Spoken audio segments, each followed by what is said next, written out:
Yeah. Well, if you don't learn to be patient, you're going to have a very frustrating life. Mm-hmm. For sure. Okay, I'm going to play my intro video and we'll start. Okay.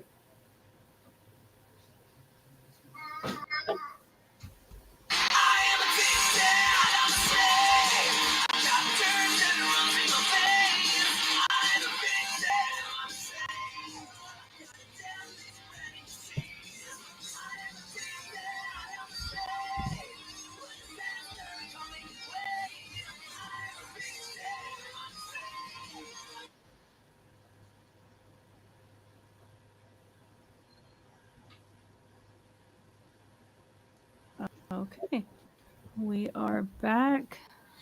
Oh, I don't want to do it. I just want us to be side by side. Okay. So for anybody right now, I am experiencing some technical difficulties today. That's why I'm only streaming to YouTube and my Facebook. And we have somebody already saying hello. So, and then I have TikTok and also the Podbean live being on the side. So for anybody who didn't see the trigger warning, we have some raw content sometimes. I don't know that this episode will be particularly raw, but anybody who gets triggered easily, please be careful. And if you do feel any triggering or anything from this episode, please reach out and we will point you in the right direction. Also, I am not any kind of certified professional yet. I am seeking my peer support certification, but I am not certified yet. So nothing I say should be taken as any kind of advice directly. Okay, so today we have with us James. He is a Recovery Dharma practicer. He's an alcoholic in recovery, and he's going to tell us a little bit about himself, and then we're going to talk a little bit about Recovery Dharma. I think is very interesting. I actually attended a meeting, and I attended a meeting of his the other day and spoke and gave my testimony for the first time in a long time. That was very raw and emotional. But so in turn, he has decided to come and speak to us today about his recovery pathway. So, James, if you want to take it from here for now. Sure, I'd be happy to, Leanna. As far as my pathway, which Leanna spoke very briefly about in introduction, Recovery Dharma is the pathway that I'm on. And it is very similar to traditional recovery pathways like AA and Smart Recovery and Narcotics Anonymous and some others. It's not as well known, partly because it's not nearly as old as the other methods of recovery are. But this is something that is non-secular, so it has no religious content whatsoever, but it is spiritual at the same time. It involves meditation, it involves an understanding of moral truths and ethical behavior. And, it's very cool. It's very helpful. It's actually given me a new life over the last 6 months since I've been practicing it. I was a mess before that. Believe me, 35 years of drinking will do that to a person. And I spent the last 8 years basically sitting at a desk in my house playing computer games and drinking a quart of vodka every day. So that'll give you an idea of where I came from. I think, I know that you had expressed before that you think, your story isn't, it's very vanilla is how you said it. But I think, it's unique to me. I think it's just different where everybody comes from, because your story is so unique and interesting to me. And to you, it seems very plain in comparison to mine.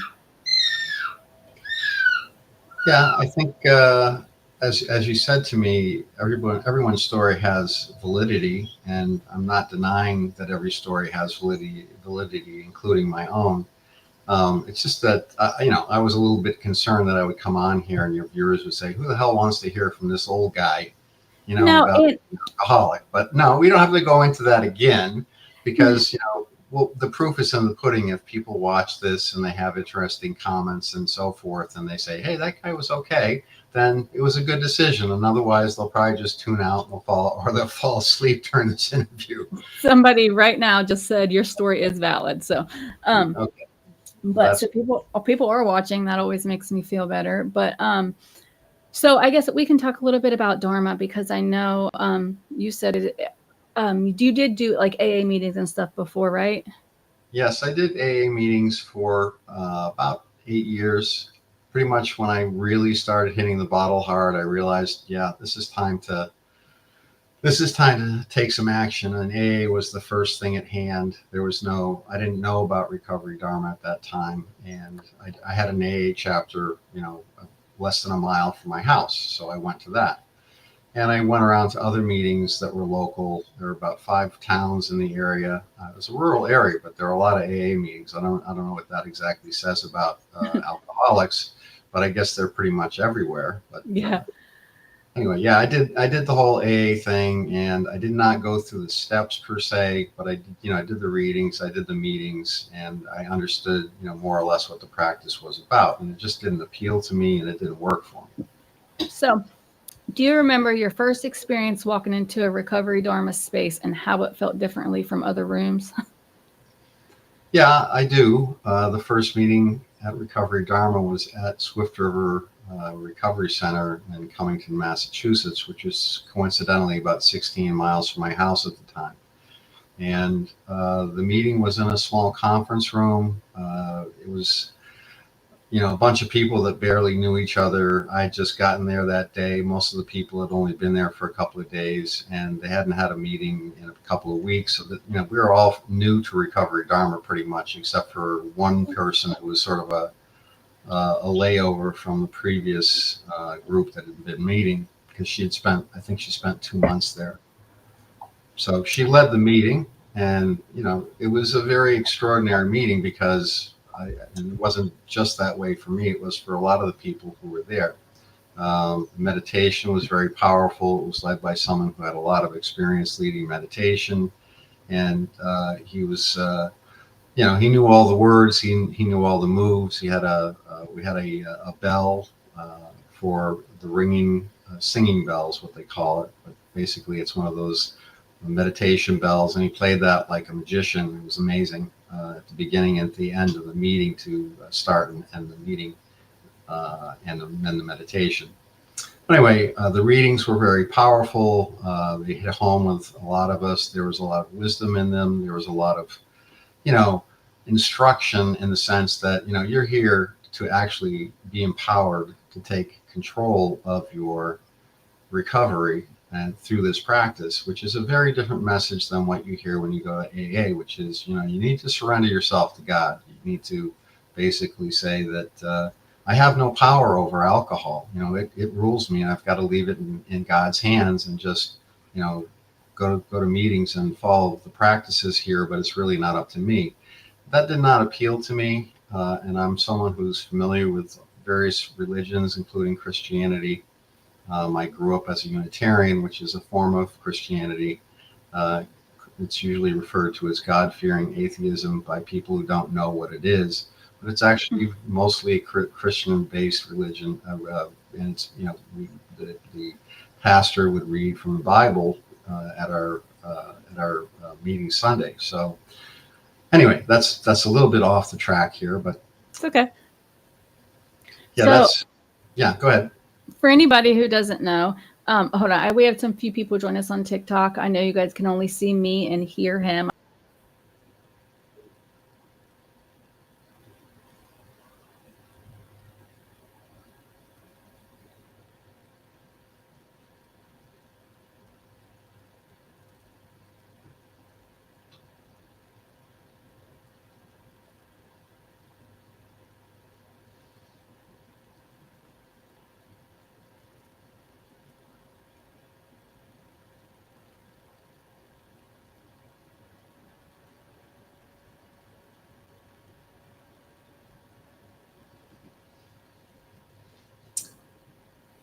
I don't know if anybody can hear me, but Leanna's connection has dropped. So I'm just waiting for her to rejoin this streaming session.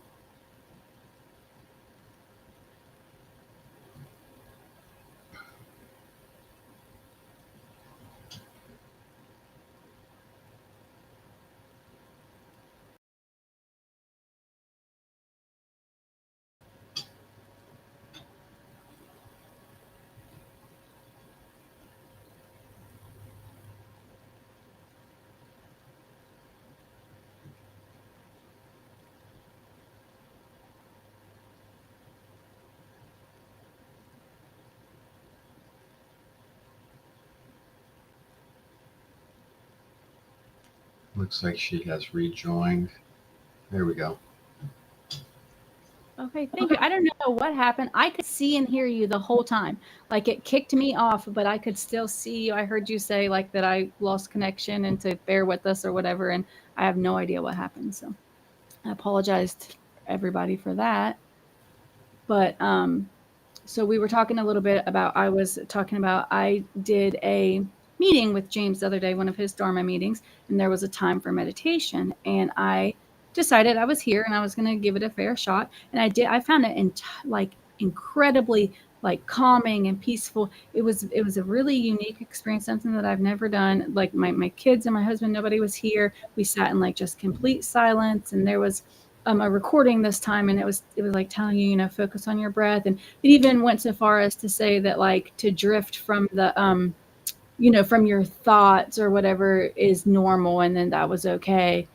And and that really did help me, because I did find it incredibly hard to concentrate that long, but because I'm brand new at it, I guess. But Yeah. I really did enjoy that. It was something that, I don't know, like I said, for me, I'd never heard of Dharma. I've never in no way even thought about meditation, and it really did clear my mind and just give me a better attitude or feeling for the day, I guess. Well, that's really cool. That the thing about meditation that a lot of people don't understand is that it is really just for you, and it's a very personal practice. So it's very therapeutic, and there's really no wrong way to meditate. That was sort of what happened to me the first time I tried to meditate on my own. Just sort of reading a book on what you're supposed to do, and there are a lot of different ways to meditate, but essentially, there is no wrong way. You just shouldn't expect fireworks or some opening in the ground or something dramatic to happen when you meditate. It's really about focusing your concentration and calming your mind a little bit by doing that. And that's where the therapeutic aspect of it is. And guided meditations are more therapeutic in the sense that they suggest ways for you to improve your concentration or your focus by focusing on your breath, for instance, which is something that people don't do intentionally ever, probably. But by doing this and changing the rhythm of your breath or the deepness of your breath, and ultimately having to bring your attention back to your breath because your mind is distracted all the time, and that's the natural thing with your human brain. You're always going to be thinking about other things. Anyway, that's meditation in a nutshell, and it works with Dharma very well, because it works for addicts really well, because one of the main things that we have problems with is keeping our minds off of things like alcohol or drugs and craving things like that. And once you lose control and the ball starts rolling downhill and you build momentum toward a craving, it may get you. It may drive you right to the liquor store or to the corner to pick up some drugs. And if you have a little more mental discipline, a little more focus, you can actually slow it down dramatically and wait for it to pass, which is, the key to staying sober. And that's the main aim of meditation in recovery from addiction. So I did a little bit just of quick research into Dharma so we could have this interview. And it mentions like the Dharma book a lot. And I know you did send me a link to the book, and I did skim it. It was long. It was like 100 and some pages long. So I thought it was going to be like a pamphlet, and I got in there to read it, and I read some of it, but I do plan on reading it. Like I said, I do find Dharma incredibly interesting, but it talks about the book a lot. And then in my little questions that I have wrote up, it says a question from the book that cracked something open for you that really. Was there something in the book that cracked something open for me? Well, yeah, and it is actually a pretty short book in terms of a handbook for an entire practice, so it's relative, but it is very dense in terms of the content that's in there, because we read from that book in every meeting, and I'm always amazed because there's something new that comes to my attention when I read something that I've read maybe 10 or 15 times before, which is, it's a very well written book. Yeah. It has to be powerful, as in, I know a lot of people came to the mind of the Bible, right? That I did, Right. because that's what they say about the Bible. Every time you read it, or every time someone else, different people read it, it's interpreted differently and you get something else from it. Yeah. That's kind of what that sounds like to me. So whoever wrote that book, do you know who wrote it? Is it a... Yeah. The story of the book is that there was a predecessor organization called Refuge Recovery, which was pretty much the same thing as Recovery Dharma. It started about maybe 5 or 6 years before Recovery Dharma did. So that was, probably early 2000s when Refuge Recovery came around. So there was a book written for that practice, which still exists, which is almost identical to the book from Recovery Dharma. The main difference is that, as far as I'm aware, I'm not a tremendous authority on this, but I have done a little bit of background study on both of these. But the Refuge Recovery book was written by an individual named Noah Levine, who was one of the founders of American Buddhist practice and teaching. And he ran into some difficulties, which I won't get into, and it was decided to break off a new practice called Recovery Dharma, which did not include him in any capacity. So the next book, Recovery Dharma, was written by the members of Recovery Dharma rather than an individual person. So the viewpoints expressed there may be very similar, but they were all vetted and contributed to by members of the Recovery Dharma community, which is, the actual individual authors is unknown, but, probably hundreds of contributions to that text, and, ultimately agreed on by the people who were in charge of publishing it. That's amazing. How you think about how you said hundreds of people possibly came together to put that together. Like, that's a crazy what we can do when we try as a society. Yeah, and it's a very egalitarian organization in the sense that you came to one of the meetings that I hosted and facilitated, but everybody who was in that meeting is considered to be an equal. Even though I was leading the meeting, I'm just a member of the Sangha, or the community. Sangha is a Pali word, an ancient Indian word for community. And it's a religious community called the Sangha, which, we're not religious, but it's a community that's studying the tenets of Buddhism and practicing the recovery practice that's laid out. So I know Dharma, they practice 4 Noble Truths. Do you want to tell about them? Yeah, the 4 Noble Truths are really a foundational element of Recovery Dharma. Basically, it's stating things that are known facts, like there is suffering in the world, and we all experience suffering, right? We know that to be true. Absolutely. And there is a cause of suffering. We don't just randomly experience suffering. There are things in life that causes suffering. What this third noble truth basically says, the cause of suffering is craving, or being in need or want of something that we can't have. And an addiction, that obviously refers to drugs and alcohol. We want drugs, we want alcohol, because they are the thing that we've chosen to solve problems in life, to give us relief from our problems in life. But suffering can refer to anything: physical pain, the death of a loved one, something, any kind of pain is suffering. Right. And it can be trivial to some extent, but it can be extremely deep pain as well. But, the final truth is that the solution to the problem of suffering is to follow the Eightfold Path, which leads you to the Eightfold Path, which is the second part of the practice, which is basically eight specific things that are just, if you think about them, they're really common sense. And they're called wise speech, wise understanding, and various other things. I'm not going to go through all of them because people will get bored with that, which I don't want to do. They can read about it if they want to, but all of them are basically common sense, and things that any ethical person would want to do in their life. But there's a very careful focus put on those, and an explanation of why they help and how you can practice them more fully by studying Recovery Dharma and doing the meditations and so forth. So it's a comprehensive practice. It's not magic. It's not religion. It's a little bit psychology. It's a very modern practice, so it's a little bit Americanized. There's some psychology in it. There's some light version of spiritualism in there, which is not.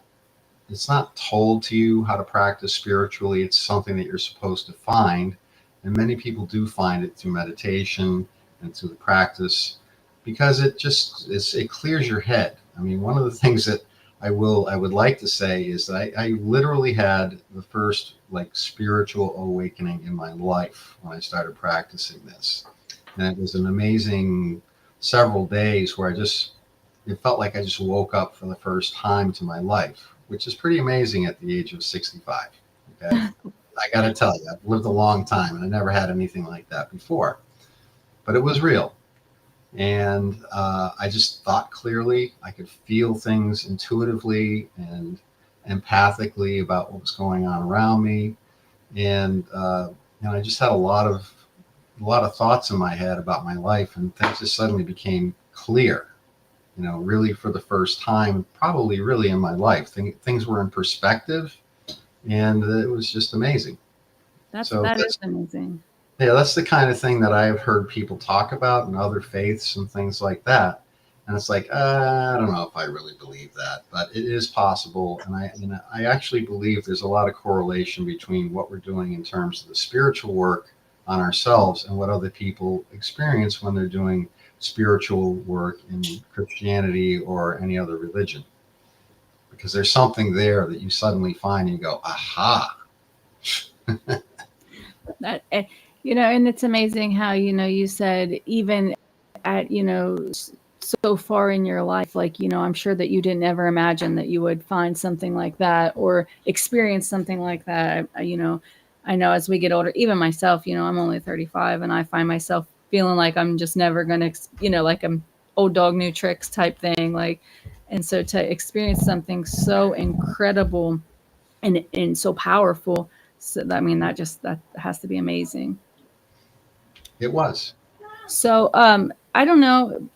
In my little questions, it says, "What does craving mean in Buddhist terms?" Do they have a different definition, and how does that shift your approach to relapse or triggers? Do they define craving differently, or is that just No, am I not reading that correctly? Yeah, craving is, it can be for any sort of thing that causes you pain. Craving is the lack of something that you really want. If you're starving, you're going to be craving food. If you're thirsty, you're going to be craving a glass of water. If you're an addict who hasn't had his fix, you're going to be craving your next fix. Or an alcoholic, same thing. You're looking for that next drink. You can't stand to be, halfway in your hangover and feeling like you get a barf, and you really want to have a drink. And I was in that stage for several years of my life, where I was drinking so heavily that I literally needed to have a drink in order to keep myself from falling into sobriety and into detox stage, because you get very sick when that happens. Okay, here's a good question. It's Dharma doesn't have sponsors like AA and NA and things do. So how do you guys hold each other accountable, or do you have accountability in your pathway, or no? Or Yeah, we have accountability to each other. It's like any other fellowship. You develop relationships with people, you develop routines, you go to a sangha if you're lucky enough to have an actual in-person meeting nearby, or even the remote meetings that I run. Over time, you get to know people, and it's like anything else. You get to know people, you have a fellowship, and you don't want to relapse, because you have these connections with people who are fighting the same fight that you are. You don't want to let them down any more than you want to let your loved ones down or yourself down. So it's just another support tool for your recovery. Sure. Did I answer your question? Yes, you did. Okay. I'm reading the rest of the questions that I had. I'm trying to pick which ones I want to